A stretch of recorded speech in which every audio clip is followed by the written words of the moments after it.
இயேசுவிற்குள் பிரியமான சகோதர சகோதரிகளே, இன்று நற்செய்தி வாசகத்திலே மறைநூல் அறிஞர்களும் பரிசேயரும் இறைவன் இயேசு கிட்ட வந்து அவருக்கு பேசுகின்றார்.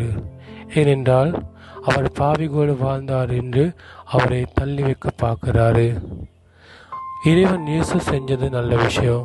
அவர் நோயாளர்களுக்கு குணத்தை கொடுத்தாரு, பாவிகளுக்கு மன்னிப்பு கொடுத்தாரு. மற்றவங்க என்ன செஞ்சாலும் என்ன சொன்னாலும் இறைவன் இயேசு நல்லதே செஞ்சார். ஆகவே அவருக்கு மற்றவங்க வந்து பேசும் பொழுது, அவரை தள்ளி வைக்க பார்க்கும் பொழுது அவர் தயங்காமல் ஒவ்வொரு நேரமும் நல்லதே செஞ்சார். ஆகவே நாங்களும் நல்ல வேலை செய்யும் பொழுது, நல்ல விஷயம் செய்யும் பொழுது எங்களை தள்ளி வைக்க பார்ப்பாரு, எங்களை கீழே போட பார்ப்பாரு.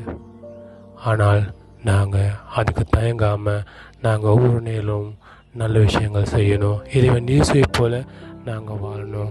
ஆகவே அதுக்கு தேவையான வரமுறை பிரசாதங்கள் கேட்டு என்று மன்றாடுவோம்.